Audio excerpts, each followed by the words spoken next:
Welcome to அழகு தமிழ். நாம் இன்றைக்கி பார்க்க போகிறது ரவா இனிப்பு வடை எப்படி செய்கிறதுன்னு பார்க்கலாம்.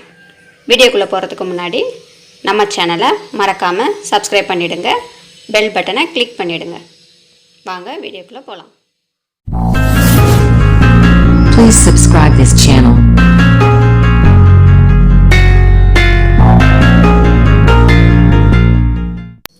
ரவா வடை செய்ய தேவையான பொருள்: ஒரு ஆளாக்கு ரவா, ஒரு கப் சர்க்கரை, ஒரு கப் தேங்காய், கொஞ்சம் பால், ஒரு சிட்டிகை ஏலக்காய்.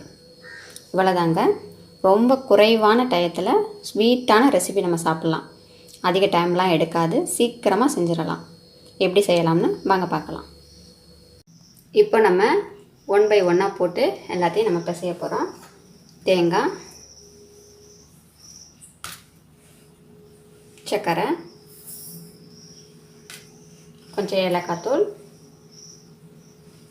போட்டு இப்போ நம்ம எல்லாத்தையும் பிசைஞ்சு எடுத்துக்க போகிறோம். நாம் இப்போ ரவை, தேங்காய், ஏலக்காய் பொடி, சர்க்கரை இது நாளையும் போட்டு நல்லா நம்ம பிசையணும். நம்ம இப்போ பாலை சேர்த்துடக்கூடாது. நல்லா தேங்காய் அதெல்லாம் போட்டு அந்த சர்க்கரையோட கசகசப்பு அது நல்லா அப்படியே பிசு பிசுன்னு வரும். அந்த அளவுக்கு நம்ம பிணைஞ்சிக்கிறணும். அதுக்கப்புறமா தான் அந்த பாலை நம்ம சேர்த்துக்கிறணும். ஸ்டார்டிங்லேயே பால் இது பண்ணிட்டோம்னா மாவு தண்ணி ஆயிரும். இப்போ இந்த மாதிரி நம்ம பிணைஞ்சிருக்கோம். இது கூட இப்போ கொஞ்சமாக ட்ராப்பாக தான் நம்ம பாலை சேர்த்துக்கிறணும். ரொம்ப சேர்த்துடக்கூடாது, அப்புறம் மாவு தண்ணியாக விட்டுரும்.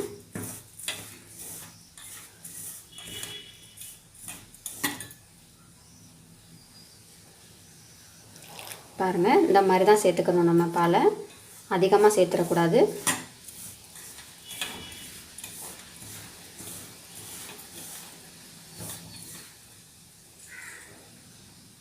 பாருங்கள், நம்ம இப்போ மாவை நல்லா பிசைஞ்சிட்டோம்.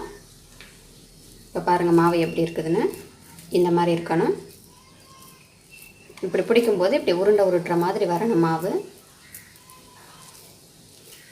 கொஞ்சம் அந்த மாதிரி மாவு எடுத்துகிட்டு நம்ம ஒரு வாழை இலையோ அல்லது உங்களுக்கு ஏதாவது ஒரு சின்ன கவரோ ஏதாவது இருந்துச்சுன்னா அதை எடுத்து இப்படி வச்சு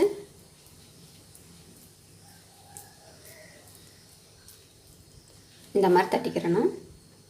இந்த மாதிரி ஷேப்பாக தட்டிக்கிட்டு இதை அப்படியே எடுத்து நம்ம எண்ணெய் நல்லா கொதிக்கிற எண்ணெய் சட்டியில் போட்டு எடுத்துட வேண்டியதான். ரொம்ப நம்ம எண்ணெய் கொதிக்க விட்டுறக்கூடாது. இப்படியே எடுத்து நம்ம போட்டு எடுக்க வேண்டியதான். வாங்க இப்போ நம்ம எண்ணெயில் போட்டு இதை எடுப்போம். இப்போ எண்ணெய் நல்லா சூடாயிருச்சு. ஓரளவு ரொம்ப கொதிச்சிடாமல் எண்ணெய் நார்மலாக மிதமான சூட்டில் தான் நம்ம இப்போ இதை போடணும். பாருங்கள், இப்போ நான் தட்டிட்டேன். இதை ஒன்று ஒன்றா நம்ம போட்டு எடுக்க போகிறோம்.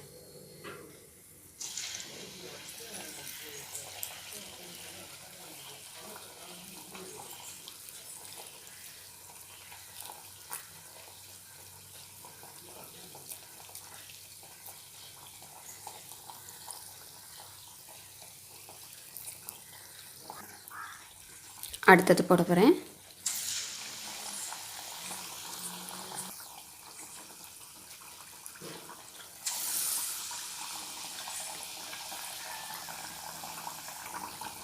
இந்த மாதிரி தாங்க எல்லா வடையும் போட்டு மிதமான சூட்டில் வச்சு நல்லா வேக வச்சு நம்ம எடுக்கணும். இந்த மாதிரி திருப்பி போடணும்.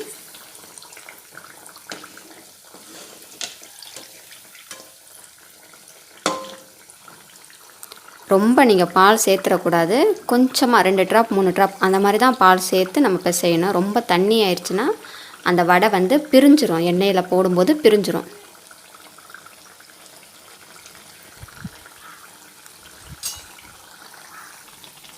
அவ்வளோதாங்க, வடை வெந்துருச்சு. நம்ம இப்போ வடையை எடுத்துருவோம். அவ்வளோதாங்க, ரவா இனிப்பு வடை தயாராகிடுச்சு. இந்த மாதிரி ஸ்நாக்ஸை நம்ம கடையில் வாங்குறதுக்கு வீட்டிலேயே ரெடி பண்ணி கொடுத்தா குழந்தைங்க ரொம்ப விருப்பமாக சாப்பிடுவாங்க.